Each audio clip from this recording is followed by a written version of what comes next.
need. My run game, we ain't never leave. Counting up this money, we ain't never sleep. You got V12, I got 12 V's. Got bottles, got all the way up. Shorty, what you want? I got what you need. Shorty, what you want? I got what you need. Shorty, what you want? I got what you need. I'm all the way up. I'm all the way up. Jay, the NCAA has made the decision to cancel the men's and women's tournament. What's your reaction? The NCAA has no other choice but to be a responsible global citizen here. College basketball that took the first big blow in the sports world from the coronavirus. Conference tournaments were canceled, and then, of course, no NCAA tournament. Well, today, college basketball fans have something to get excited about. The NCAA has approved November 25th as the start date for men's and women's basketball.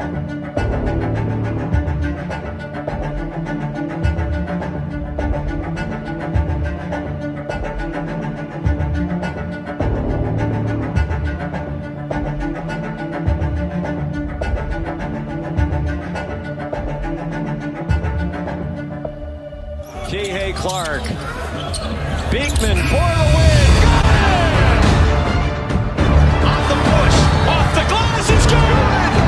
And he's good! A long comeback for Jalen Suggs. Knuckles got it for the win! It's got it! Yes! Oh, is that pretty? And the slam. Understand how the kids are desperately yearning for this moment. It's one shining moment. But when you look at the broader picture, this is way bigger than just one shining moment. This is about one shining moment for our country. To midcourt. That's walking at the buzzer. It's gone! It's gone! Coleman the step back.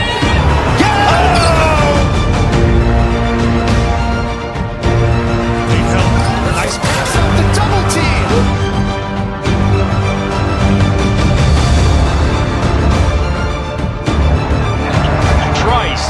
Off balance, and he nails it!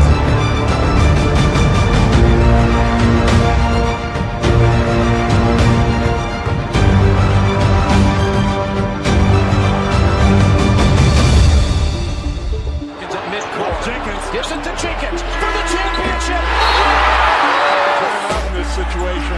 Jesperson, half-court heat for the win! Jesperson!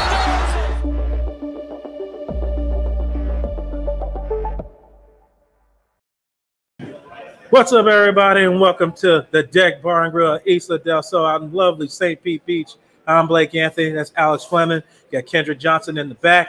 He'll be on here shortly. We're going to be covering today's matchup, Gonzaga versus Baylor. But first and foremost, before we get into Alex Fleming's The Flamethrower's thoughts, this show is sponsored by Fast Track Cannabis Clinics of America. Guarantee no hassle judgment, free cannabis and qualifications to fit any budget. Call 1-833-346-MJDOC. That is 1-833-466-5362. Or visit mycannabiscard.com. Also, Guerrilla Marketing Products. Go to Guerrilla Marketing on any social media platform and help launch or scale your brand of business. Digitally dominate the competition with Guerrilla Marketing Products. Now, without further ado, Alex Fleming, what do you got in this matchup? Baylor versus Gonzaga. Number one versus number one. Weren't they supposed to play earlier in this year? They were scheduled to play earlier this year, but COVID took away that regular season matchup. How ironic that happened. Gonzaga, they beat everybody that was in front of them. Now, they don't make the schedule, but if you look at this schedule, they really haven't played anybody. And we saw that overtime classic on Saturday night against UCLA. Yes, we did. Hey, arm yourself because nobody is going to save you when it comes to Jalen Suggs. He had the coldest blood running through his veins when he hit that deep three to end the game in overtime. And it's a good thing they did because Drew Timme was in foul trouble. I think if UCLA could have got them to a second overtime, they could have won that game. But you know what? 1 versus 1, Gonzaga Bulldogs versus the Baylor Bears. I'm loving it. Absolutely, and you made a key point. Suggs came down and hit that shot. It looked like he didn't even hesitate, Alex, when he inbounded the ball. He went right down. He said, hey, fellas, I got this. As you said it earlier, Drew Timme, he was averaging all season, 22 points a game, was in foul trouble. So they needed Mr. Clutch, the backcourt, come through and laid down the game-winning shot in overtime. Bro, Drew Timme was paid. problem. UCLA did not have an answer for him. This man's been tearing it up in the NCAA tournament. He averages 19.2 in the regular season. He's been averaging 22 in the NCAA tournament. And get this man's been shooting 65% from the field. So yes, down low, up high, he's got a jumper, and he ain't afraid to flex on you. Guys, Drew Timme is going to be an issue for the Baylor Bears down low tonight. Do you think head coach Mark Few is going to have them ready for Baylor? Baylor's got a high-powered defense, pretty good offense. They pretty much handle all their opponents all season. Well, there's a difference between Gonzaga and Baylor. Gonzaga plays whoever they play. True. And the Baylor Bears, they play in the Big 12. They only have to deal with Oklahoma, Texas, Texas Tech, Kansas State. I think you know where I'm going with this. Yep. They got a lot of big bodies. They got a gentleman from Australia who's originally from Cameroon, Jonathan Tacoma. Yes. Like the he car? hardly plays any minutes, almost like the car. Like the car. But Okay. it's Dakota, I'm sorry. Okay. But he doesn't play a lot of minutes, but he's 6'9", power forward, and he likes to get rebounds, and you can't teach that. And Mark Vital will be vital to them down low because he averages 6.5 boards a game and only 5 points, but he's a big body, and he's a senior. And I think he's going to be the bruiser down low. Look for Timme to get touched tonight for the championship game. So looking for Drew Timme tonight, huh?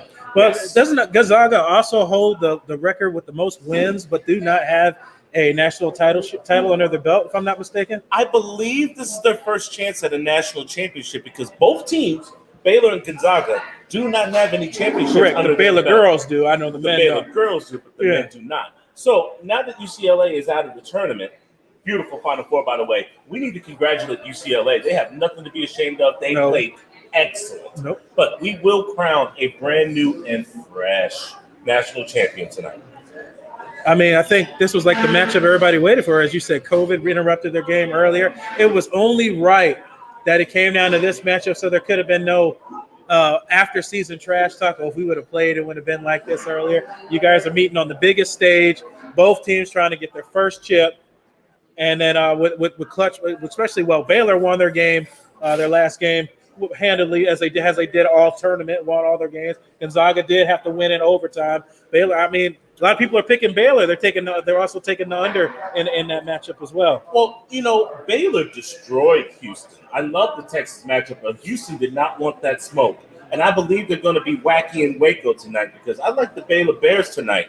They're physical. They play a suffocating defense. They have not one, not two, but 3 players who are in double figures, and then Adam Flagler, who averages 9 points a game. Their bench is deep, and they average 36.5 rebounds a game. Now, you think about it. If you're getting 36 boards a game, that's less opportunities for the opposition. Correct. And Gonzaga is a more finesse, smaller team. So if Gonzaga is missing shots and the big bodies down low between Mitchell, Flagler, Mayer, Vital, and Chakota are grabbing boards, what exactly is Gonzaga going to do? They're not going to get any second chance buckets, that's for sure. They're going to be pretty much one and done. They have to have high percentage shots, put up 3-pointers. They're going to have to get in points in the paint. Where do you think they're going to get their points from? You think Mitchell or Flo is going to Flo Tomba? I forget his name. He's a bench player, so let's not worry about him. Yeah. Let's talk about Davion Mitchell, who's averaging 14 what about points Jared a game. Butler? He's got 13.8. Well, the Butler did it. He's averaging 16 for this tournament and 4 rebounds with 3 assists. It starts with Butler. It flows to Mitchell. It ends up with Flagler. And then the bench comes in to eat up all of that necessary time. They have a rotation to where if somebody gets tired or in foul trouble, it's a plug and play. Baylor is equipped to go a full 40 minutes with the Gonzaga Bulldogs tonight. Absolutely, especially with Donovan Mitchell, as you said. Davion. We don't want to call him Donovan. He's not a spider. But Davion. No, he's not a spider. He's not the spider. He's not the spider, Mitchell. Not the spider. But he looks like to be the star for the team. Hopefully, he comes out and puts on an excellent performance. And then the rest of his team comes through. A lot of people, not just you, are picking Baylor. They're not believing in Gonzaga, as you said.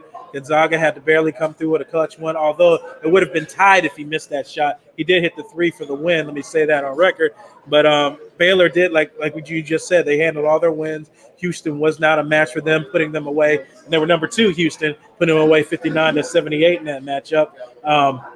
Baylor's backcourt, Mitchell, with 13.2 points a game. Butler with 13.8, and then you're going to get you don't got much scoring on your front court than your back court. So pretty much most of their scoring is going to be coming from the guard position. Do you think the big men for Baylor are going to actually put something in this game? Well, here's the funny thing about Gonzaga's rotation. They run a 3-guard, 2-forward system. Correct. Now, Timmy is the traditional center, but he plays forward. He's athletic. Baylor, they play a traditional 2-2-1. 2 guards, 2 forwards, and a center. So look for the center to take advantage of Timmy or Crisper down low. Now, as far as that center going out and pushing to the paint, he might be at a disadvantage because Timmy is very athletic. He can go in, he can go out. He's not afraid. So I see this as being a chess match between the coaches. I have a lot of respect for Mark Few, but I believe the Baylor coach has been waiting for this opportunity.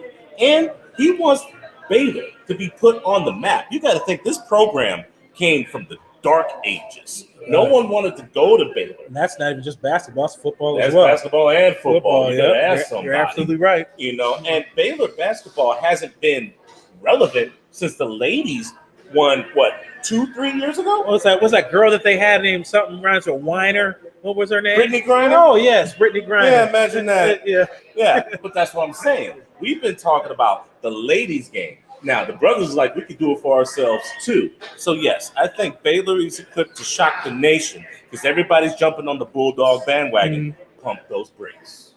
I'm one that's on the Bulldog bandwagon. Would like to see those guys get a win. But as a lot of people said, they think they have Baylor coming out, and you put up a very good case for Baylor to get that win. But I think Gonzaga might find a way. I know they hold one of the records for the most wins in college basketball, but do not have the hardware to show for it. So I think they're going to come through today. In my opinion, that's just a gutsy feeling. I know a lot of you guys picking Baylor, but I'm not a hater. Right. I'm just thinking that Baylor's going to win. But there is something that Gonzaga does that concerns me, and I love to highlight on. They get a lot of cookies. Bro, they steal the ball quite a bit. They're averaging 8 steals a game. Play good D. Now, that may not sound like a lot, but most NBA games, you get 8 or 9 total steals. Now, if a Transition buckets. If a college team is averaging 8 steals a game, that's what, an average on 16, if not 21 points in transition? Got to think about that. There's a lot of moving factors in this game, and how fatigued is Gonzaga going to be, considering that they were the night game and they went to overtime against UCLA? Correct. You're talking about legs and fatigue, and then you're talking about running a 3-guard 2-1 system, running the guards. Yeah, you got a point to see how the rest was, seeing what the injuries were, aches and pains coming from that one game to the other, plus the time schedule. So, yeah, you got a point there. All in all, do you think down in the paint is going to matter at all? I know everybody plays this guard system. Do you think any dominance comes, like on the for his offensive side? I know you mentioned earlier about Baylor not giving second chance points with the rebounding with Timmy down in the point. Gonzaga rebounded with Timmy down in the paint. Do you think that inside the paint is going to make a difference tonight, or do you think it's pretty much going to be guard play? Oh, no. I think it's going to be a fight down low. Back court, front court. You're going to see the guards have highlights, but it's going to be a fight down low. Drew Timmy is 6'9". Right. He's one of the tallest players for Gonzaga. Baylor, they have a 6'9", 6'10", and a 6'11" player.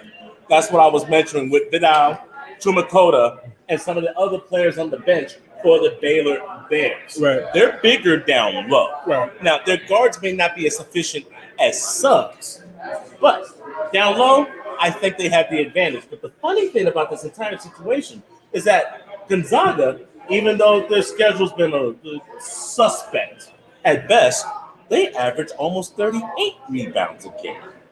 Now, competition matters. Who you play matters. Gonzaga can only beat who was in front of them. Correct. But we're going to see if they can win back-to-back games against quality opponents. True that. You only can play who you want, but it's how you beat them and handle your competition that's against you. You can't be fighting with second-tier teams and expect to be considered one of the top dogs when you're playing against it. And we're talking about history a little bit here. Let's talking about Baylor Bears since you picked them. Let's go into history a little bit. Baylor's head coach Scott Drew is his 18th season, so I know he's looking forward to get some hardware in his name and solidify his coaching career there. As you mentioned earlier, Conference Big 12. Baylor, do you know when Baylor's last appearance in the Final Four was? Before he got there? That is a correct answer. But we'll go with 1950 is the last time they were at the Final Four. And wow, it wasn't 48, it was 50? Well, last time was 50, but yes. It was 50. 1948 was the first one, 1950 was the last time. Correct. See, that's how bad the Baylor program. And you know what their record was at that time? They were 14-13 when they made that, so they weren't even really winning at that point. Well, they tried to do a UCLA, barely got in, and then made it almost all the way. This is what I find funny about Scott Drew. He gets the most out of his players, and his players would run through a wall for him. He speaks to them as individuals, as grown men, and they like playing with each other. You can tell the chemistry because it takes a lot of hard work and dedication to play defense the way they do. Yes. They try to smother you like overtime pillars. They don't want you getting past them, and when you do, somebody else to pick up the block. They only lost 2 games this season. Correct. These 2 teams have separated themselves from the rest of the pack for the entire NCAA season. And by the way, thank you, NCAA and all the players, for playing through a COVID season. Yes, that's why I put that tribute out earlier. It wasn't supposed to happen, but it made it happen. Electrifying games, big shots in the last seconds of the game. Everything we hoped for 2021 has delivered. It has been one shining moment after another. Shout out to Luther Vandross. Wish he could have lost some weight. He'd still be with us. Anyway, Baylor, Gonzaga. Why do you think Gonzaga's going to win tonight? All right. Well, I think Gonzaga's going to win tonight. Well, obviously, it's got to be more than just a game-winning shot, whatever, which most people do. That's all they remember is the last thing you do, right? But we got to go with the groundwork here. I'm going to go with playing good defense, turning turnovers into transition points. I'm going to go with getting the three-point shot behind the three-point line. If they can get around 40% behind the three-point line and come down and get rebounds and put back and second-chance shots, I think they have a chance here, along with going the big battle down in the paint with Timmy and then with Suggs and then, you know, guys coming off the bench like Aaron Cook and Anton Watson, and those guys can come in and contribute. But I really expect the defense to really come through, get Baylor into some foul trouble, earn their points at the charity stripe, and I think they should be able to come away with a win. I think this game all revolves around Drew Timme. Now, if you start from wherever the big game started to where we are now, postseason-wise, Norfolk joke, we don't have to worry about that. Let's not mention it. But the lead scorer was Kipper. Right. After that, Timme had 30 against OU. After that, Timme, 22 against Creighton. After that, Timme, 23 against USC. After that, Timme, 25, beating up UCLA. Well, it kind of reminds me of a TV show. Instead of Marsha, it's been Timme. So, you know what I mean? If Drew Timme doesn't have a good game tonight, I don't think Gonzaga has a chance. They might get blown out. If Drew Timme has a good game, I still think Baylor's defense is going to be good enough to make it a close game. Besides Jalen Suggs, someone on that Gonzaga front needs to step up. Joel Ajayi, averaging 14 points a game. You think he's going to come through and step up if Suggs or Timme doesn't do it? I mean, obviously, it's the biggest game. Somebody has to come through in the clutch. You can't always be your stars because don't you think Baylor is on a game plan to stop Timme for putting up the points? He's averaged all season 22 points a game, 8 rebounds, 3.8 assists. You think they're going to game plan to try to get Timme in trouble or get him out of rhythm? Here's the funny thing about Gonzaga. You take away their starting 5 and their SAWFT. Yes, they're back up. They're back up. If you look at their regular season, there's only been 4 primary scorers. Suggs twice, Timme up and down, Kispert a couple of times, and Ajayi once. Get them in foul trouble, make other people have to play some minutes, and then abuse them down low because they're undermanned and undersized. You're absolutely right. Now I'll get into the stats a little bit here. Of course, we talked about Drew Timme enough. You know what the points are with that. I mean, your other forward, Kispert, was putting up 16.8 points a game, 5.6 rebounds, and 1.8 assists.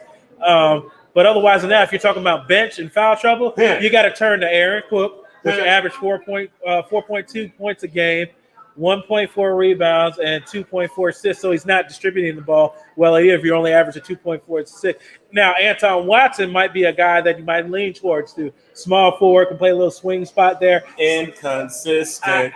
I was going to go with that. You're only averaging 6 points a game all season.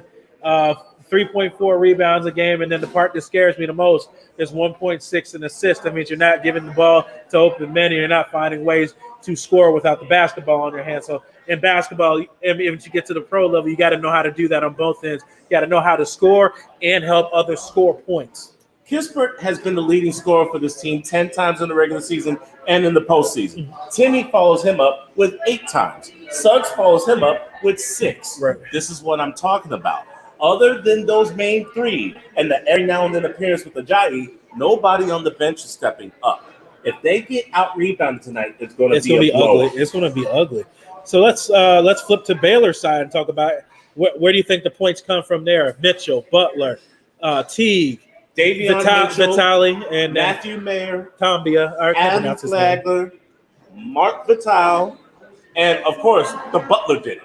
I think it's going to be a rotation. They come off of screens and pick and rolls. When one man divvies up, somebody else gets open. They pick and pop with the best of them. They play a lot like San Antonio. You reach, I teach. And when you try to get defense and double team, somebody else is going to be open. They're averaging 42% from the three-point line. Now, that may not seem as much, but when you have 4 players averaging 40% from 3, that means you can't leave anybody open.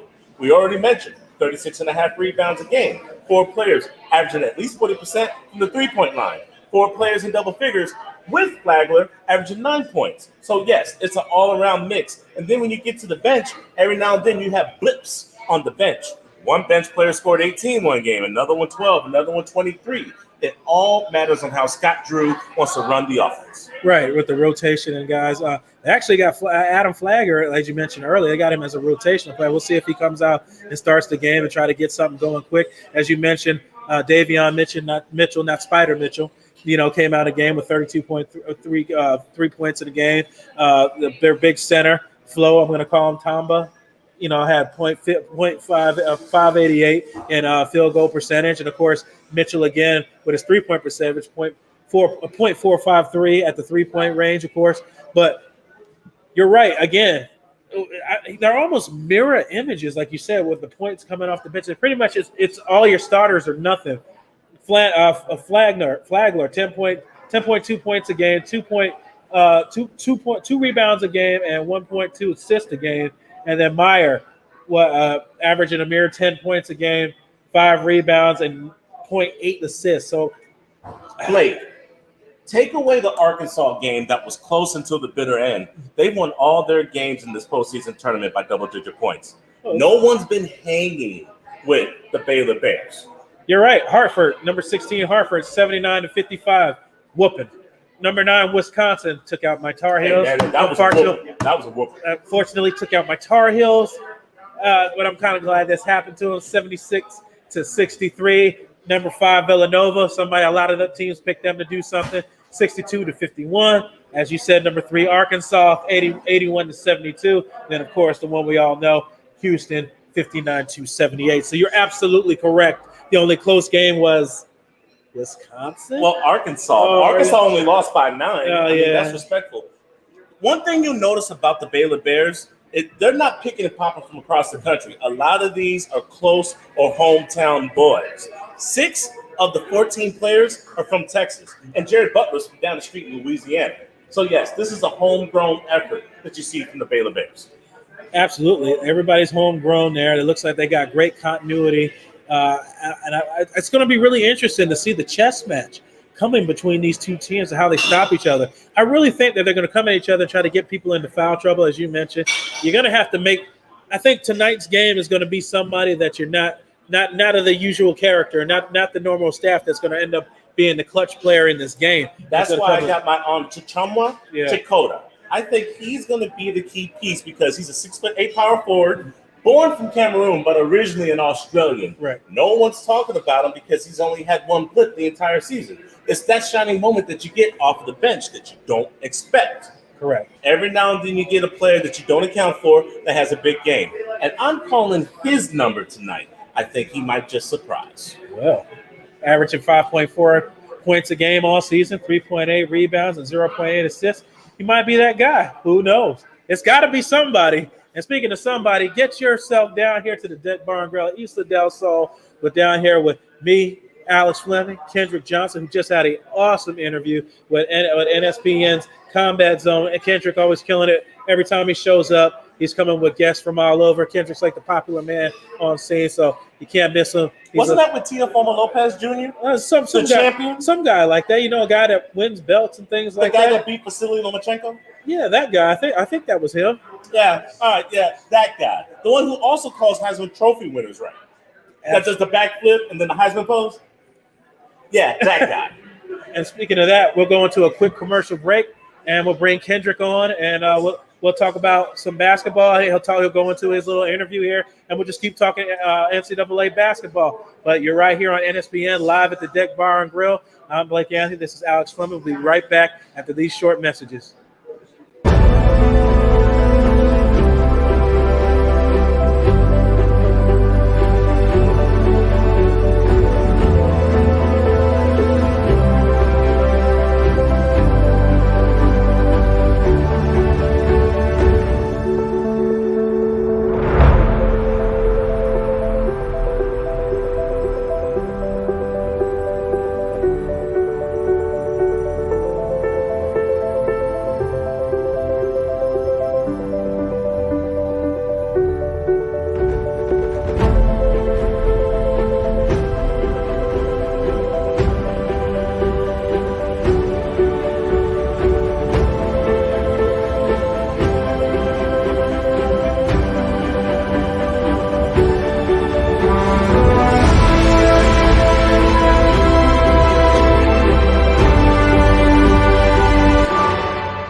Welcome back, ladies and gentlemen, to the Deck Bar and Grille. I'm Alex Fleming, and this is Kendrick Johnson. All the way from Texas, man. Dallas, Texas. Dallas, Texas. You know, I used to live in Texas. I love Dallas. I see you repping the Cowboys. That's all right. We can get you a fresh hat soon. But we're not here to talk about the Cowboys. We're here to talk about some winners and the gentleman that you spoke with today. Didn't you have an interview with the WBO light heavyweight champion, Teofimo Lopez? And IBF and WBA. Undisputed 135-pound champion, Teofimo Lopez. Sir, speak on it. The floor is yours. Please check out me and my co-host, James Lynch, all the way from Canada with the 1-2s. Today we had two guests for the price of one. We had Teofimo Lopez Jr. and Senior, his trainer, the reigning Ring Magazine Fighter of the Year, the reigning Ring Magazine Trainer of the Year, all for the price of one. Show me somebody else that's getting them on their show. I'll show you a legit show. All right, now, did you get to talk to him about his bout with Vasily Lomachenko, the man who was a machine until Teofimo Lopez took his championship?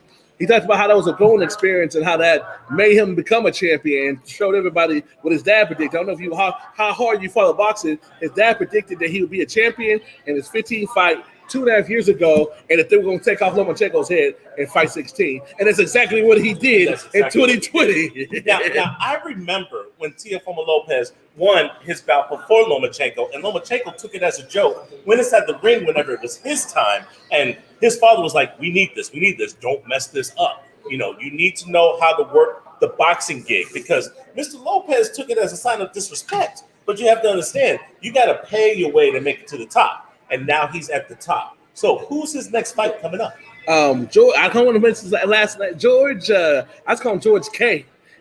He's a mandatory, and he came. If you look on the show, he predicted he'll get him out of there within 6 rounds. His dad said within 3. His dad's pretty accurate when it comes to predictions. This is the inside thing with his dad. When he fought what was my guy? That fight you were talking about. I got to think of the guy's name.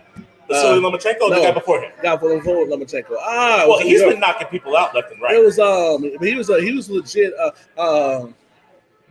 Emmanuel is an African guy from Ghana. I was gonna bother me. I forgot that man.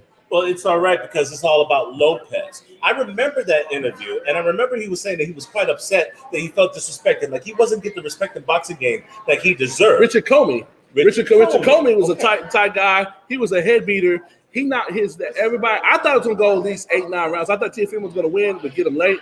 He said to me all week. He calls me Texas. Texas, if you make some effing money, put on within 3 rounds. I'm like, this man talking noise. Second round, Saturday night, that man's looking up from the sky, and that's when Lomachenko came in afterwards. That's why he like, this is my moment. Nobody thought I could do this. I became a champion, and you came in. So that's why there was a conflict. Now, I saw that Lomachenko-Lopez fight. Now, Lomachenko was steady as it goes early in the rounds, and Lopez was the aggressor early. And then the 7th and 8th round, things started to switch over. 9th, 10th, 11th, 12th, Lomachenko was dog aggressive, and it seemed like Lopez was holding on. But the 12th round, I think. Well, the 12th round, they were exchanging. Yeah, looks. when the money was on the table, I think Teofimo got him in the 12th round. Yes. But you can easily give Loma 9, 10, 11. Oh, absolutely. Lomachenko was it. I think Lomachenko lost that fight because he wasn't the aggressor early. And Lopez won the early. It took him like the 7th, 8th round. And did you watch the commentary? Oh, absolutely. I got tired of ESPN. He's just downloading information. How much round do you need to download information? Well, if you saw the fight and I saw the fight, Lomachenko almost caught him. That was an excellent bout between those two. And I'm wondering why we're not getting a rematch soon. Well, Lomachenko didn't put a rematch clause in the contract because he's that arrogant that he was going to win. look at Anthony Joshua. He fought with Weeds. Nobody saw that coming, but he knew there was a puncher's chance, and he had it in the contract. Well, I mean, Anthony Weeds, he had his 15 minutes. But I'm saying Joshua, but Joshua had that in the contract the first time because there's no rematch if he was the first time. Exactly. But so Lomachenko did not have it in the contract. Wasn't respecting his opponent. Exactly. Thinking he's just another step along the way. Yeah. And didn't have a rematch clause. Exactly. He got, and now Lopez is the man of the hour. There you go. Where can we find you and your material? At Twitter and at IG, at Kendrick Johnson, but it's at JOHNSO. There's no N because it was taken. Did you get to ask Mr. Lopez about his backflips and Heisman Trophy winning jersey? Now we said for next time. He's going to come on after he gets that next win. He's fighting on Triller, the same company that put out the Mike Tyson and Roy Jones exhibition. He's fighting on that in Miami, of all places, in June. So once he get that dub and get that latest knockout, we're going to get him back on afterwards to talk about this. So I'll add that in next time. Do you have that date in June? No, I do not know. It's not 100% sure. All right, so he's fighting again in June. And he just fought Miami about 2.5 months ago? No, he fought Lomachenko. Well, yeah, Lomachenko, that was about 2 months ago? No, Lomachenko was late 2020. It's been COVID. Oh, really? Oh, wow. So he's been kind of, yeah. Well, a little bit dormant. They say he wants to fight 3 times a year, but because of COVID, things are not. And then to take off for Teofimo for a second, the reason Canelo's fighting so much is because he has at his own contract. He want to get paid and get up under. People are like, oh, Canelo's doing it for the fans. But Canelo's going to get that $200 million that they owe him out of that $365 million. So let's talk about the next big boxing fight: Tyson Fury versus Anthony Joshua. Now they're signed for a 2-fight deal. Yeah, but we're not 100% sure it's going to happen because Fury owes Mr. Wilder a rematch because Mr. Wilder had that in that contract. Yes and no. When you're the champion, you can do what you want. Yeah, but Wilder can get his matchup. But he has to pay him step aside money. The thing is, this ain't about the money. In this case, they don't want to guarantee him a shot at the winner of their thing, and that's what the sticking point is. Okay, so what's going on with this trio? Because it seems like nobody wanted to fight anybody. Joshua's ducking people. Wilder's got the big mouth. Should have lost the first fight with Fury, but it ended in a draw. Gets embarrassed the second time. He got embarrassed the second time, but I had to win in the first one because that should have been a knockout. They delayed. If you look at the real count, it was a good 2 seconds before, and he got up at 9.5. But he had 2 seconds before they started to count, which should have counted. I thought it was a draw. I thought if it wasn't for the knockout, but he won that fight. But he got knocked down twice, though. You saw what happened when he did knock him down. He put on a clip. That was in both fights. I was ringside for the first one, and second one I was in the building. But he definitely gave him a clinic the second time. What made you get into the fighting game? Just look at something different. A lot of people have a lot of narratives. I'm like, man, I could do this, and I really got inspired. I watched De La Hoya and Phoenix Trinidad. I'm like, I'm going to be in one of these fights. Little I know I'll be doing for a living. I've been over 35, 40 boxing championship fights. I'm in like 30 MMA. What's it like being ringside for these boxing fights? Very intense, but the thing is, when you have the fight in Vegas, they call the fight capital of the world for a reason. It's a whole nother atmosphere. And then the only thing that comes close to it is in New York. You fight at the Garden. Crazy stuff happened in the Garden. In the Garden, I've seen 3 UFC champions come with the belt, leave without. All 3 of them left without it. I've seen a real upset when Triple G should have lost. It was a controversial decision. I had him losing. I saw that fight. I saw Terrence Crawford get dropped. He they didn't rule it like that. You don't know what's going to happen in the Garden. They always say the Mecca, da-da-da. There's something about that Garden. That building is alive. That building it's legit. It's not a myth. I thought it was a myth until I went there. I've seen that, and I've seen Conor McGregor get the belt, and the 3 UFC championships lost in the same night. All in the Garden. So you travel quite a bit. Yes, sir. From Vegas to New York, what is your favorite venue? To watch a fight? Absolutely. MGM Grand. I don't like T-Mobile. T-Mobile's big. It's not a fight atmosphere. It's cool because it's Vegas, but MGM Grand, you right there. That's where Tyson Fury dropped my man Deontay. I'm cool with Deontay Wilder and his camp. Tyson Fury never showed me love, but Deontay Wilder and his camp have always been cool with me. So I like him on a personal level, but my man got did in last fight. No ifs, ands, or buts. All right, so let's talk about the game on the side of the game. Fashion. Whenever you're here at this live event, you gotta come correct because you never know when the camera might be on you. So, what's your swag when you're at these boxing events? I have a distinctive. I used to have a Kango action with a matching suit, and I have on sunglasses. And people understand sunglasses is the vibe in Vegas. Like, why you got sunglasses inside? They're like, oh, you never been to the West Coast. You don't know about that. You don't know about that. That's an LA and Vegas thing. You don't know about that. Speaking of sunglasses, tell me about some of the celebrities that you've encountered or come across at all of these big boxing events. I know Floyd Mayweather by name. I've seen Oprah. Gail King likes me. Gail King called me a cute dog. That's what my mom's like, you know, she older than me. Gail King can still kick it, though. I love me some Miss Gail. You know you cool when she tell your son, hey, when we call him by his name, take a picture of me and my man. Yeah, you know you cool. Let's see what else I've seen that fights. The Rock, Denzel, Anthony Anderson, Michael Strahan, Tyrese, Kendrick Lamar. The whole crew of that show that used to be on Showtime called Masters of the Sex or whatever. And whatever show that Pooch Hall was on, Ray Donovan, the whole cast. I like Ray Donovan. All the cast. Cool when Floyd was fighting on Showtime, all the Showtime people were there. All right. So you run into celebrities. The building is dark. It echoes. Some buildings are alive. MGM Grand is your favorite. The Mecca, Madison Square Garden, the building is alive. Vegas is the fight capital. What do you expect to see from this Anthony Joshua Tyson Fury fight? They're gonna do it in the UK because they're both over there. They got followings. They said they're supposed to do it at Wimbledon or the O2 stadium. I thought it was going to be in Tottenham Hotspur. No, that's football. That's different. But no, they're gonna do it in the stadium though. I don't know which one because I've talked to you know who Eddie Hearn is. Yes. Yeah, Mr. Hearn. Aside, there's a lot of politics going on behind the scenes. I highly doubt if they were smart, they would do it in America at a stadium like the Raiders Stadium in Vegas, or do it at AT&T Stadium in Dallas, something like that, and get the international appeal. Yeah, but you have 2 British fighters. But all them people gonna buy them pay-per-view. That's where the money is. Why do you think Floyd Mayweather never fought over the UK and he's a billionaire? Well, he didn't want to fight over in the UK because he didn't want to get robbed. He probably felt that if he fought somewhere else to a fighter who actually was of his caliber, something bad could have happened. But also, too, though, he still made his money because he's all about his money. You have to make more money watching pay-per-view than the tickets. They want the less people. Like that's why he fought at T-Mobile so much because you got 10, 15,000 people in the arena, and then you got hundreds of thousands watching on TV. Hence, Mayweather Pacquiao. They shrunk the capacity. They shrunk the capacity for that. All right, so ladies and gentlemen, we're going to take a quick commercial break. We're going to get back to the basketball action right after these messages. We got some bills to pay.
what you need. My niggas run the game, we ain't never leave.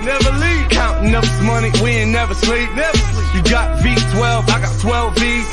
Got bottles, got all the way up. Shorty, what you want? I got what you need. Shorty, what you want? I got what you need.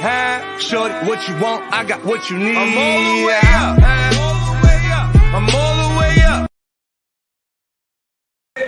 And we're back at the Deck Bar and Grille, NSPN College Basketball Edition, Baylor versus Gonzaga. I'm here with the fight master himself, Kendrick Johnson, all the way up. I'm gonna get this mask off. Look like I'm a surgeon or something. This Tampa. Look, we don't wear masks in Florida. We don't wear masks in Florida. Yeah, we do, for the record. Anyway, Gonzaga versus Baylor. Kendrick was on here with awesome, as always, with his interaction with Alex the Flamethrower Fleming, talking about boxing and everything. Because Kendrick, that's the guy with boxing. Kendrick's involved in all types of sports. And MMA, combat sports. And MMA, excuse me. And guys, make sure to follow him on all his social media platforms. There's somebody you want to see him interview, ask him. He might be able to pull it off. He won't bite, trust me. Only thing he bought was those big brontosaurus ribs over there, and he tore those up, and he's looking for more. From Texas, you gotta have some barbecue in your life. And you know what? Everything's big in Texas. So, with that being said, who you got in this matchup, Kendrick? You got Baylor, Gonzaga, and what? I got Gonzaga just for simple fact. I think these dudes are due just to make history, just their due. That's crazy. In my lifetime, I've not seen an undefeated champion. They had the 90 UNLV team that got beat by. Dude, that's the closest. I didn't realize nobody's came that close since then, and that's 30 years ago. And nobody really thinks about it either. Nobody really thinks about it because at the end of the day, it don't matter. It's like, who gets the trophy at the end? It don't matter like, oh, they were undefeated. It's like, they won a tournament. They won March Madness. That's all I get my cares about. Yes, but there's a lot of history in this game. And, college men's basketball only for those that really are interested in it. You'll find that when talking about sports. Of course, Baylor, as I mentioned, when Alex asked him when the last time Baylor went to the Final Four. It was like 1950. Correct. And the first time before that was 1948. But the last time, it was 1950, so long ago. And they finished with, I think, was a 14-13 record. It wasn't even nothing substantial. Now you got Gonzaga, flip side, has the most wins in college basketball history. A lot of people don't know that, but no national championship. Oh, no, they have the most wins in college basketball history? Correct. And I thought it was just in the last decade. Possibly might be the last decade. I know they hold a record for a bunch of wins, but they have no national titles. And the funny thing is, people realize Drew Timme's from Texas. Correct. He went to J.J. Pierce High School. And this will be Gonzaga and Baylor's first national championship. Yeah, somebody's gotta go, as they say in the combat sports world. Somebody's gotta go. Somebody's gonna get a win this one. And while we watching the girls game in the background, shout out to the Stanford Cardinals for getting the job done and taking down Arizona in a classic game. Absolutely. You got to give a shout out to the women's game. I really like that girl from Iowa, that Caitlin girl. And here's the thing, I'm no disrespect to Miss Paige Beckers, but I don't see transcendent with her. I see a very, very good, talented lady. I see a star, but transcendent's Brittany Griner. Transcendent's Diana Taurasi. She's not transcendent. Pump the brakes on that. Transcendent finds a way to win that game on Friday, whatever they lost. What's the old saying, Kendrick? Big players make big plays. You mentioned one. As we mentioned, since we're talking Baylor, Brittany Griner. The game transitioned right to the pros. Nothing changed. She didn't have to do anything else. She stepped right onto the stage with the big dogs and handled her business out there. And now she got Paige Beckers won the Wooden and the Player of the Year award, the other Player of the Year award. So props to her for being her and Brittany Griner, the only freshman ever. Correct. Like you said, Brittany Griner is transcendent. Paige Beckers is a star. Right. I like the Haley Van Lith. That was my girl. The girl from Louisville. She got that James Harden game. But that step back, step back, and she lefty. She's just young though, but she's a really good player too. But back to the guys' game. It's all good. It's basketball. Gonzaga simply is. I think their off game was on Saturday. That was the game for them to lose. I don't think they're going to have two bad shooting games in a row. And Baylor couldn't have played any better on Saturday. Can they do that again? I'm surprised you didn't pick Baylor coming out of Texas. I think Gonzaga is a better team. I think so too. Alex picks but it's Baylor. close. It'll be within 5-6 points. It won't be a blowout. Well, as I was pointing out to Alex there, he said, Baylor won all their games by by good wins. And their 2 losses were due to being out for like 2 or 3 weeks due to COVID. Correct. So you really can't even count them. Correct. They said it was an intangible that they couldn't control why they lost. And they lost them, but it was because of another intangible. And that people, they have a full roster, and they had 2.5 weeks out playing. So even in college, that's not the NBA. That's a long time for those guys. Correct. And especially as Alex pointed out, I'm sure you did too, you don't get if you don't have your starters. And either one of these rosters, there's not a lot of scoring coming off the bench. And so you pretty much all your points are going to come. But about 7-man rotation. I know I haven't seen Baylor play fully, but I know Gonzaga has 7-man rotation. Yeah, especially Gonzaga. We're talking about Drew Timme, as we always said, averaging the most points in the team. The big man on the front court with 22 points a game, almost 7 rebounds and 3.8 assists. So not only is he putting points, getting rebounds, and dishing the ball out for other people, he's doing everything. He's playing defense too. That charge when you're elementary night, take a charge for that. That's exactly what he did on Saturday night with 4 fouls. People realize the difficulty of that and the magnitude of that moment. You know, when you think about NBA taking charges, a guy comes up, he's not a center, but Jason Kidd used to always find a way to get charges. Yeah. And then NBA, it's more of a guessing game. You look at they're wrong half the time. When it's a charge, it's usually a block. When it's a block, it's usually a charge. It's like these supposed to be the best referees in the world, and they just can't get that call right. To make elementary mistakes. And what's crazy is that you got time to even fix it. You guys can come together, talk about it, and fix the call. And what I don't understand is they got the restricted line, and sometimes they clearly be in there, and they don't catch it with the line. He'll be right over the line, and they don't catch it. The feet. But you know too, with the rule, why we don't realize it has to be touching. It can be over if it's not touching. The restricted line is considered illegal, which is crazy. So it has to be physically on the line. Yeah. So that is a tough call, especially these players know that you stand on your tippy toes and take the charge. Because most of the time they're running up to that spot. So yeah, I get your point on that. If they can't really tell if their heels are touching, but again, there's some of those where it's clear. Or the worst one is you can see their feet still moving like the Million Man March, and they're still getting the charge. Yep. And back to the girls' game, they showed Coach Adia Barnes for Arizona. That lady did a hell of a job. Nobody was thinking them even get to the Final Four. Let alone go to the last second shot to win the national championship game. That lady coached her tail off. I think that's an over. Oh, they got coached up, but Arizona legitimately got coached up. She did a hell of a job.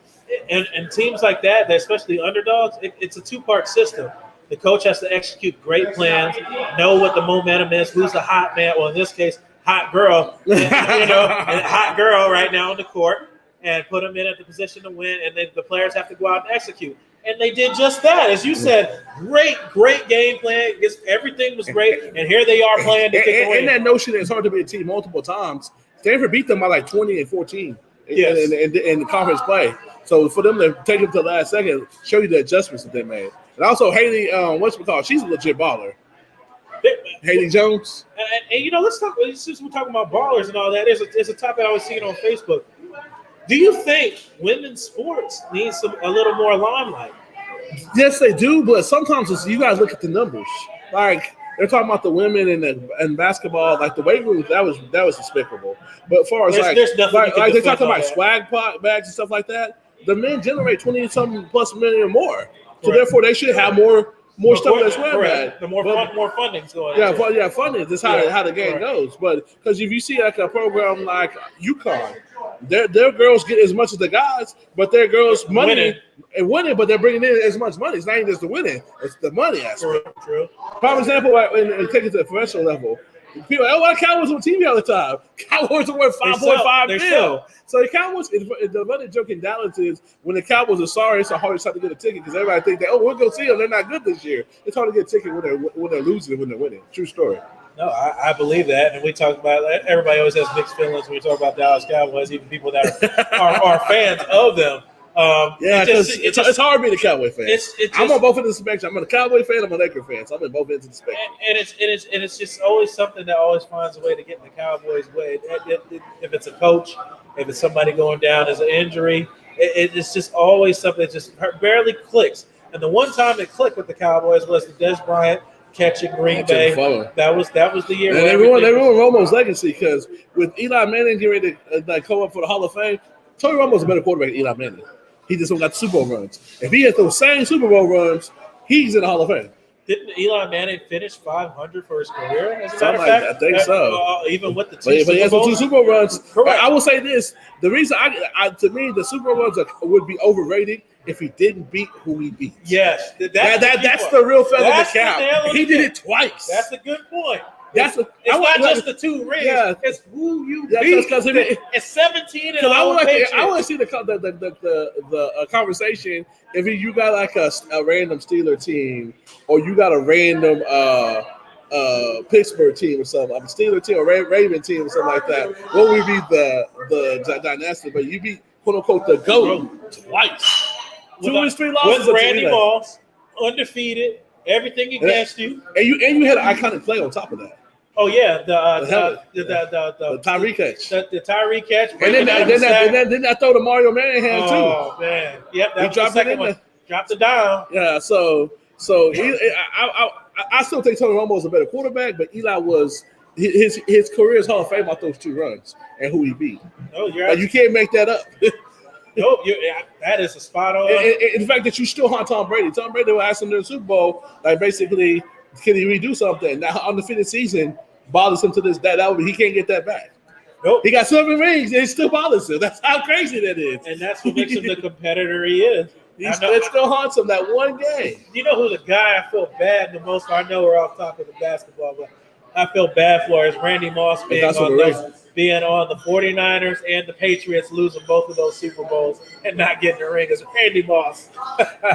Randy Moss, T.O., who's better? Woo! 2 different kind of receivers. It's crazy thing is Randy Moss had better hands.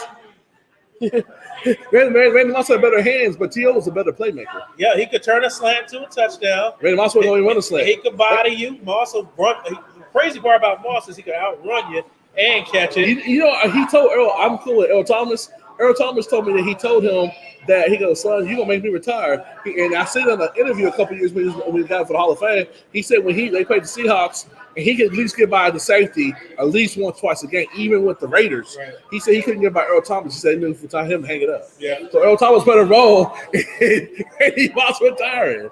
Earl Thomas was a bad dude. And it's crazy that he's like quote unquote out the league at 31 and a 7-time Pro Bowler and an all-decade player. Injuries and I'll do that to you, and then situations in the league and things like that. It just happens. But you're live right here at the Deck Bar and Grille at Isla del Sol, NSPN. Great hospitality. Yeah, appreciate y'all people here at the Deck Bar.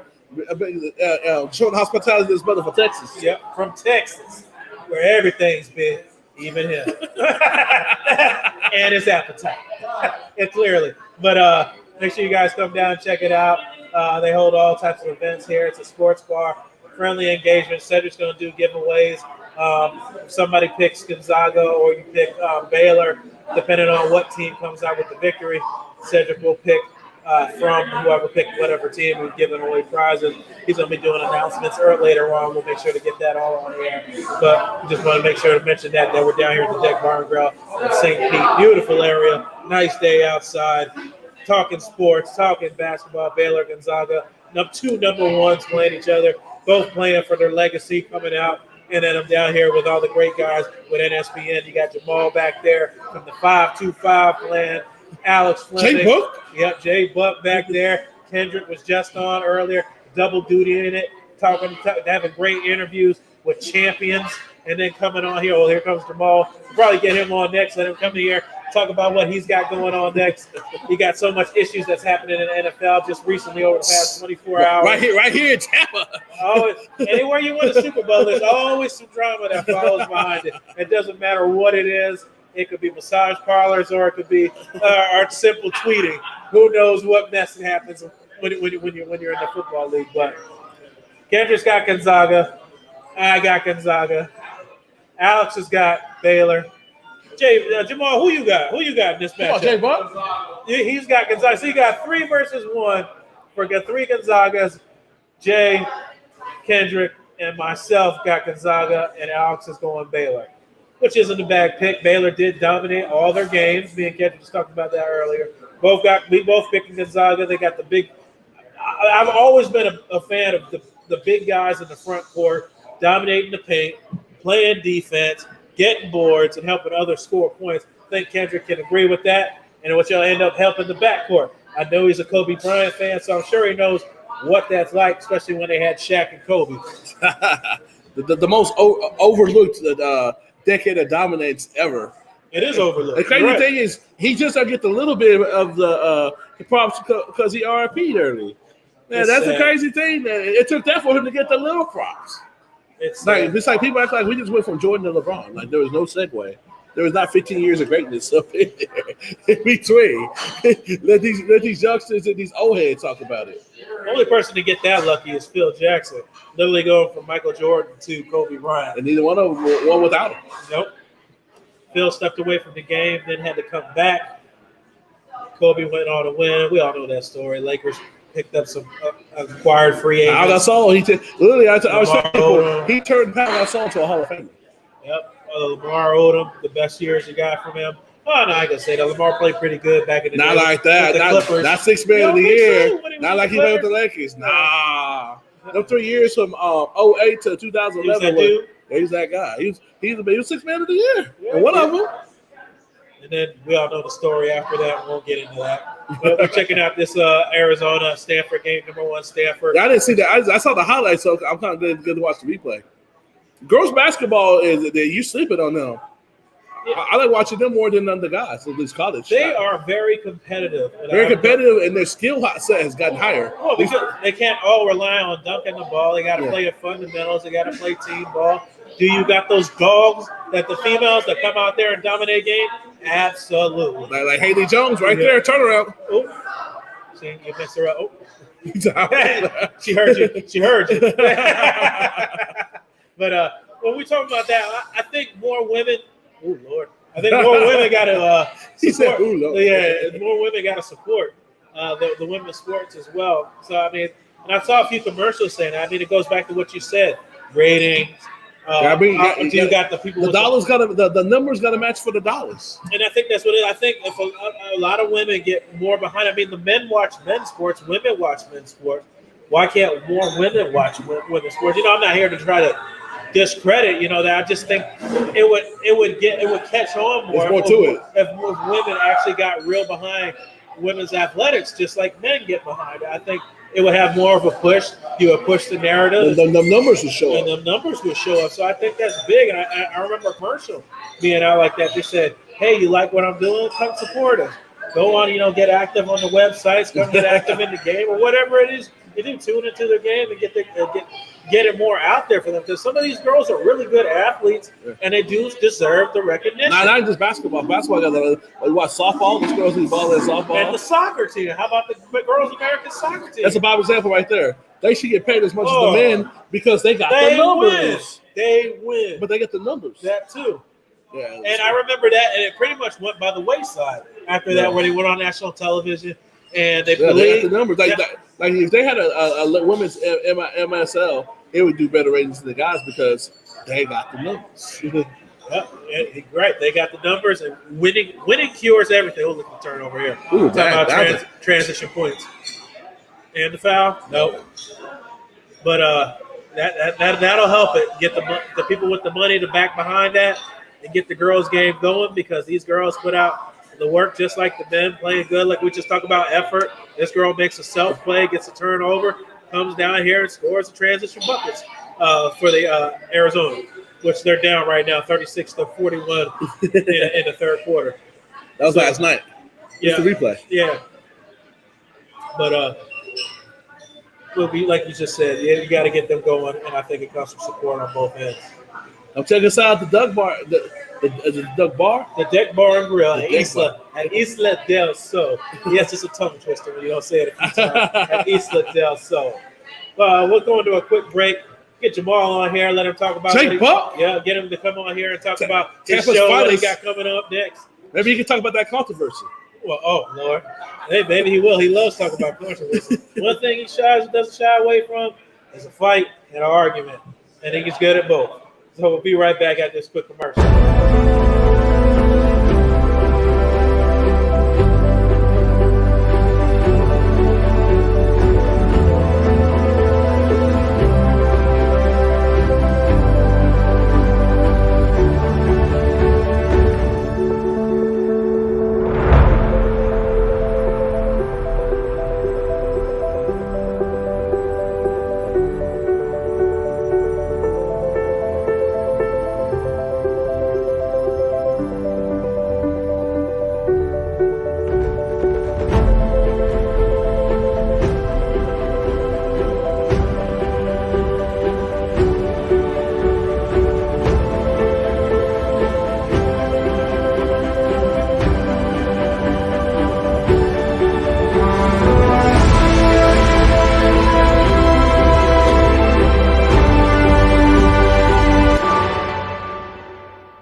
What's up, everybody? It's Blake Anthony with Jamal J. Buck, J. Boogie Sanders, 525 playing back here at the Deck Bar and Grille at Isla.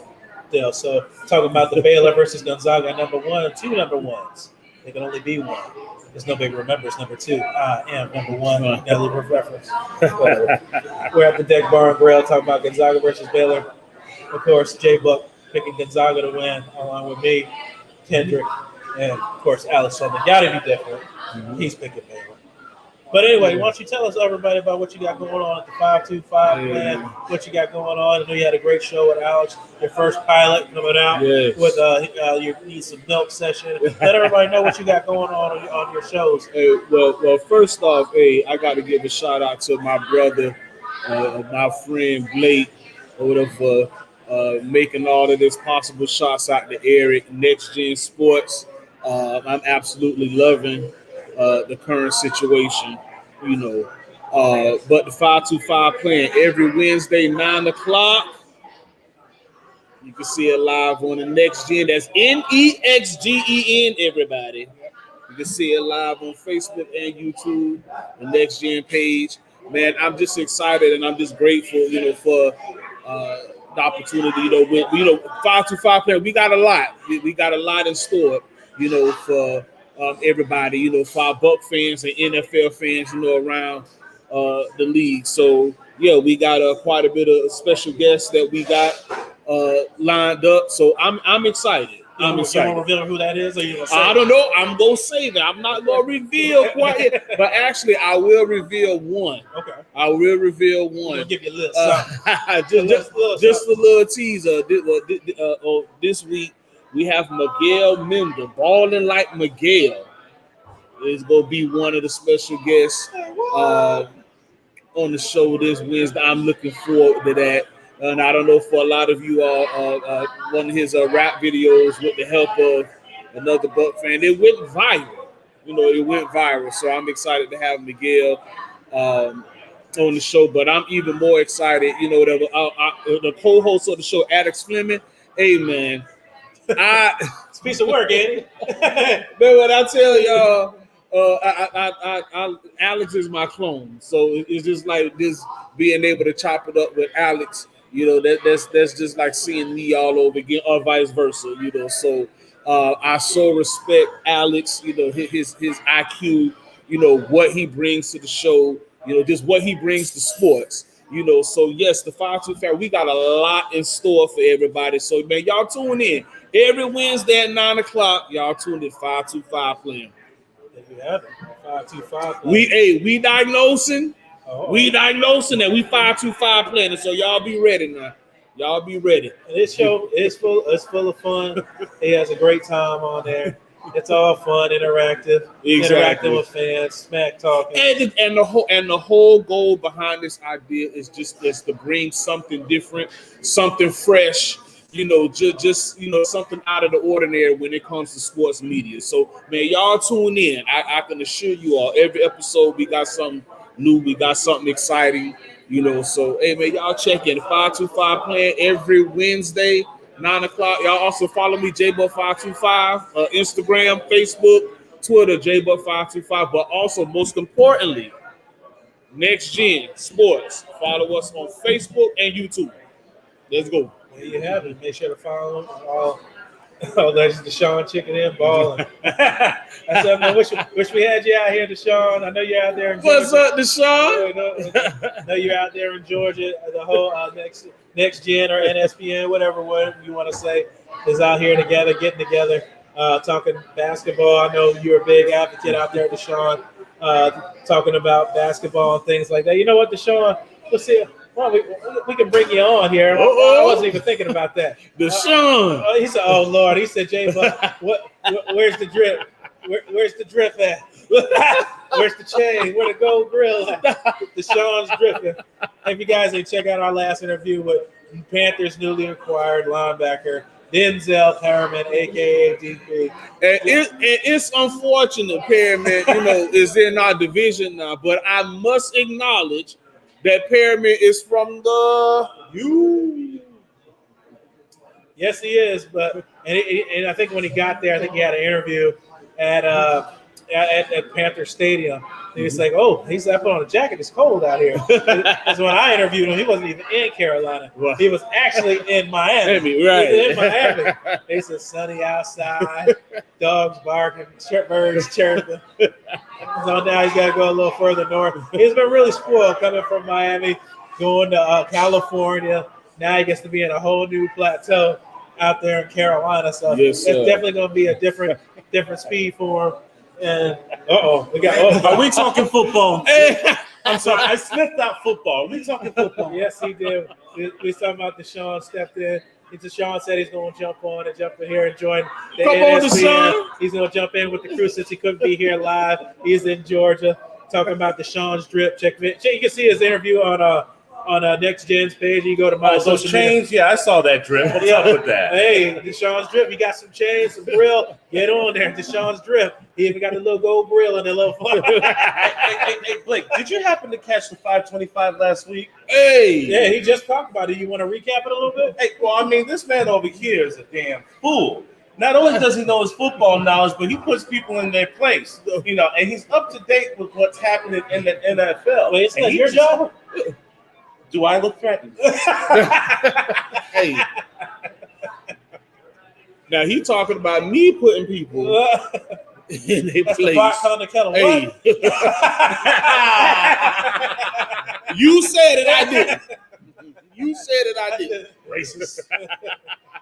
But no, check out the 525. This man's live. Flavor in your ears, something different. And all you Bucks fans that are tuning in, bro, back to back. You might as well stay tuned. You might as well. Every Wednesday at what? 9 p.m.? 9 p.m. Yep. Follow. Hey, click like. Follow.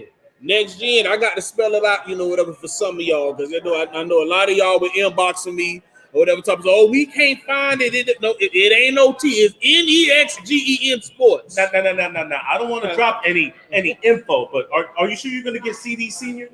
CD Senior, you know what I'm talking about. CD Senior. She's going up the spotlight. Wait. That's the. You're holding on to that right now. Hey, y'all tune in Wednesday at 9 o'clock. We got a treat for you. Wednesday 9 o'clock. We got a treat for you. Yes, we got 525 plan. 525, 520. Hey, Ho-Ho's Isla. Hey, it ain't even about it. Hey, this is the co-host right here. Co-host? Already? Real talk? Like co-host. Well, damn. You see, now I'm working all the damn time. Yeah, that's true. They said 3 jobs, and all you need is the wife and the kid, but they ain't got time for that. No, ain't nobody got time for that. Nobody got time. Anyway, let's get back to basketball. Alex just seems to be the only one here to pick Baylor for good reason. Jamal picked Gonzaga. Kendrick picked Gonzaga. Well, I think they're going to dominate down in the paint, take the victory. You know, it's funny because when I was at Super Bowl Media Week, I had a lot of people who were kissing Kansas City's ass, and I kept trying to tell people who would listen, Tampa's going to win this game. How? Defense wins championships. And it probably doesn't help that you're missing both your tackles. And, it's in Raymond James, but sometimes you can't talk sense into people. This is what I know about basketball. If you don't get rebounds and you don't run back in transition, you might get beat. If you only have 3 players on a squad of 14 that can even hurt you and they get shut down or in foul trouble, you might get beat. If you've been at your school for 18 years and you've never been to a Final Four and the men's championship doesn't have a championship and you're on center stage during the COVID year, guess what? You might get beat. Those are solid facts. Yeah. Always Those are facts. From a guy who's going to give you facts. Alex the Flamethrower Fleming. That's why they call him the Flamethrower. Do I still have the nickname, the Flamethrower? I don't know. I never got extinguished to me. I You know what? That's fitting for you. That's fitting for you. Yeah, I need to make a mental note of that. Where's my note? AKA Dawson. That's old school for you. Yeah, Dawson was bald too. Dawson was bald. See, you like that? Yes. It takes time and effort to get that glow like that. AKA hot chocolate. Oh, that's not for these guys. That's for his fans. His fan club in Atlanta. They call him hot chocolate. Whatever they want to call him there, that's fine with me. Yeah. Back to basketball. I expect Chris Burke to have a good game tonight. I think Timmy is going to get in foul trouble. I think Scott Drew's plan is take away one of the big three. If you're going to let Jalen Suggs on the court abuse your guards, take away the down low presence of Crispert or Timmy. You take away one of them, you lose about 18 to 20 points of offensive production. Baylor averages 84 points a game. They've been blowing smoke the entire regular season and the NCAA tournament. Take away one of the big three, Gonzaga can't keep up. No, you're absolutely right. So you're looking at the stats here. Baylor's their backcourt and their small forward average all about almost identical. So small forward and your shooting guard average 13.8 points a game, and then your point guards average 13.2 again. So you're getting even amount of scoring out of three different positions. So one of those guys can come out and still get your points. Meanwhile, when you talk about Gonzaga, Suggs, of course, is going to do his thing. He's averaging 13. Ajayi averaging 14. Then it drops off to your small forward, 9 points. And then Crispert is going to go up and down with 16. But then, of course, you got your big man, Timmy. You take Timmy away, I think everything else crumbles. So I get Alex's point. But the key part is you got to take Timmy away. I have a completely stupid and useless stat. Go for it. The 14, well, other than 2020, the last 14 champions have played the early game in the Final Four. Baylor played the early game, 8-6, early game. It matters. So you think that's some sports science there? Well, you got to think about the analytics if we're going to go into it. UCLA gave them all they got. It was an overtime, and it took a late three-pointer from Jalen Suggs to ice the deal. They didn't go to bed till what? If they went to bed, 1, 2 o'clock in the morning? Correct. They had less time to prepare for Baylor. I'm thinking Baylor's going to be fresh. They're going to be aggressive down low. Look for them to try to do some some LeBrons, if you will, get some Gonzaga players in foul trouble, and just shoot the lights out. You have 4 players who average 40% from the three-point line. I want to see some bombs tonight. So you talking about a 3-point shootout at Golden State. Huh? Cheap, petty fouls, flops, charity strike, rebounds, threes. That is a recipe for win, as Alex said before. You can't get rebounds and you can't score transition buckets, you're going to lose. Boxing fight. You can't see, you can't breathe, you can't fight. That is true. Your legs don't have nothing left in it, but yeah. Overtime, UCLA, legs. Look for there to be fatigue. Yeah. Hence another reason why I'm picking Baylor, but the early game. What the hell do I do? So if he was a gambling man. I don't gamble.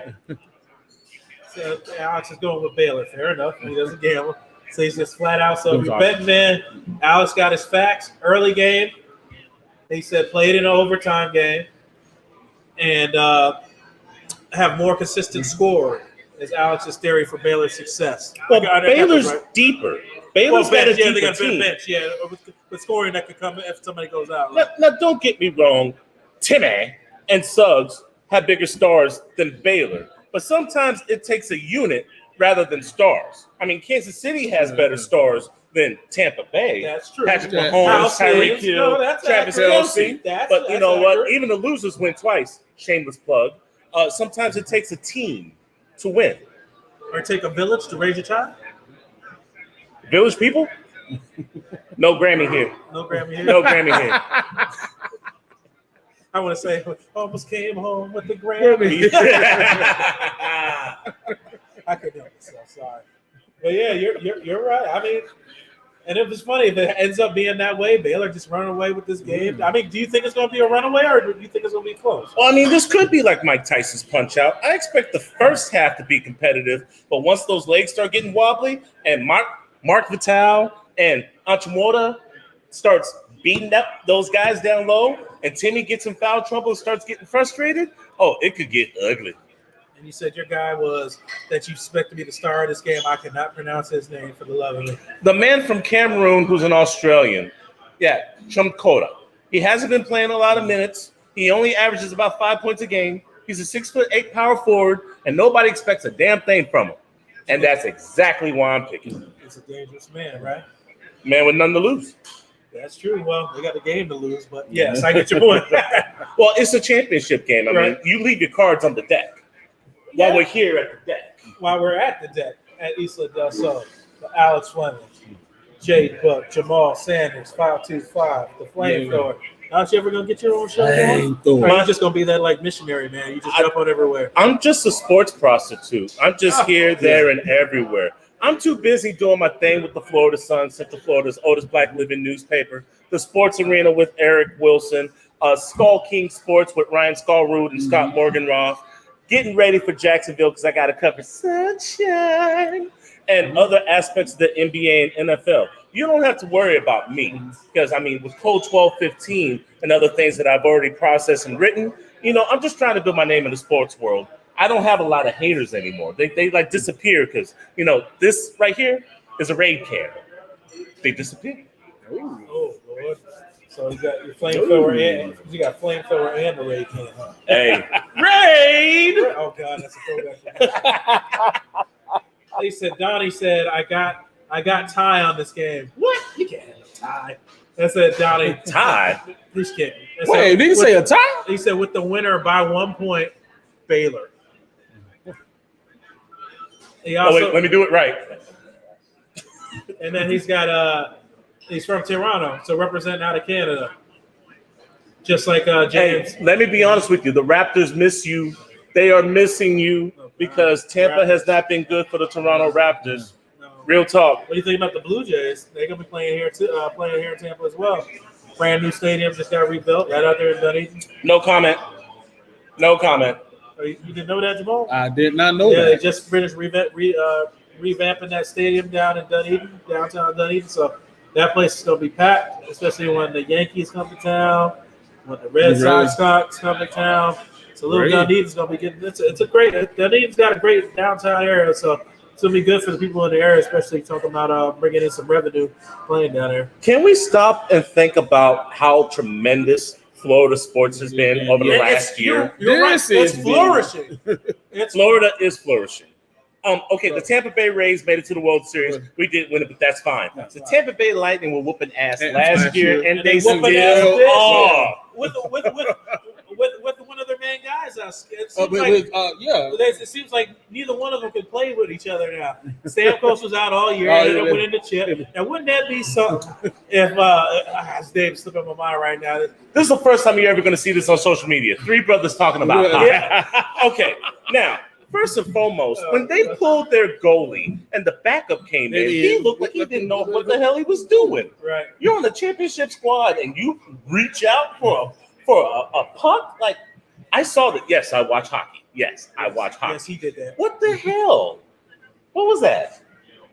Anyway, so the Tampa Bay Rays World Series, Tampa Bay Lightning Championship, the Miami Heat brought it to the Lakers, you know. Yes. And I mean, and the Orlando Magic had a fire sale. Yeah. We've been entertained all this time during COVID. And do you see us wearing masks? No.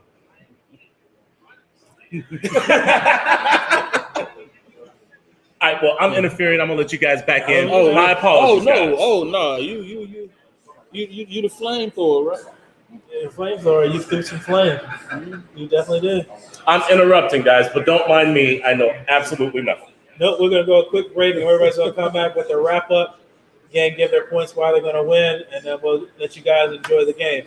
So sit back and enjoy the commercial. Wednesday 9 o'clock. Myself, co-host Alex Fleming. Hey, y'all tune in. NexGen, baby. Wednesday 9 o'clock. Absolutely. Be right back.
You all over the place. And we're back with the Deck Bar and Grille, Isla Del Sol, NSPN. This man here's a star right here, man. He's a star. He's a superstar. He's a superstar. We're just peasants. We just work here. I'm the peasant. Oh God.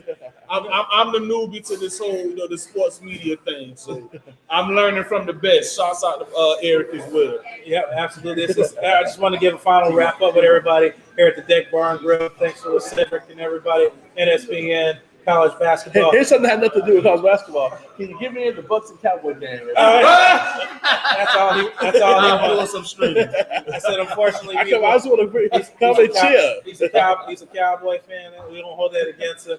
But we'll go down the line here. Kendrick Johnson, let everybody know your final thoughts and where they can find all your content.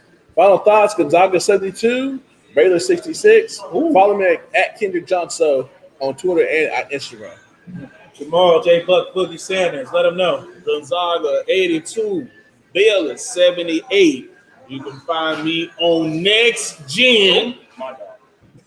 NexGen, ENEXGEN. On Facebook and YouTube. You can also follow me on JBuck525 Facebook, JBuck525 Instagram, JBuck525 Twitter. Wednesday, 9 o'clock, NexGen. Let's go with my co-host, Flamethrower, Alex Fleming. Alex, let them know where they can find you. Florida Sun newspaper, Central Florida's oldest black living newspaper. 2 years strong now. I must be doing something right. Sports Arena, Eric Wilson, Ruth Kajias, who does her Living Z Sports show with Martine Gramatica, Jake Rongholt, WGEM, Missouri and Illinois, and Michael Carritanuta out in Arizona. You better ask somebody. The Sip Off with Megan Price and the NBA Carousel. Yes, both of them. JB Ellis is producer, and Megan Price is making her name. Sideline Sports is another spot where you can find me. NFL Carousel, whenever that comes back around. Oh, copywritten, so don't copy me. Skull King Sports with Eric Skullroot and Scott Morganroth. That's on Thursday nights. I guess I'm a new co-host for Jamal 525. Didn't know that was happening, but hell. You see it. Okay, I guess that happens. I'm also a reporter for the Jacksonville Jaguars, so there's that. And every now and then, I still contribute to the Truth Serum. Shout out to the Truth Serum, because everybody likes to drink and partay. I'm a boring guy. I doubt that very much. That's my opinion. Final thoughts on the game. You got Baylor score. Oh, my bad. Baylor beats them up on the boards and down low. Timmy gets in foul trouble. 88-72. They go Wacky and Waco. Wacky and Waco, you got him. And last leaves me. Little me, I can't follow that. That's three great casts right there. So I'm Blake Anthony. You can find me at social media, Twitter, IG at Blake Anthony 49.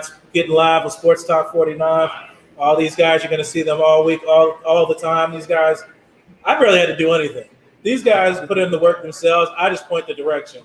So these guys put out hard work. Oh, the Magic perspective as well. Yes, his big thing with the Magic. And him and Eric Wilson do an awesome job with that. So make sure to check out all these guys all the time. Cedric, the Deck Bar and Grille. I got Gonzaga 87-83 over Baylor. Yes, Alex, I want to see you. That's me. I'm Blake Anthony. That's Alex Fleming. That's Jamal J. Buck Sanders. That's Kendrick Johnson. This is NSPN. And no, it's still halftime. We'll be back for halftime. We'll be back for halftime. We're signing out. Appreciate you guys watching. Enjoy the game.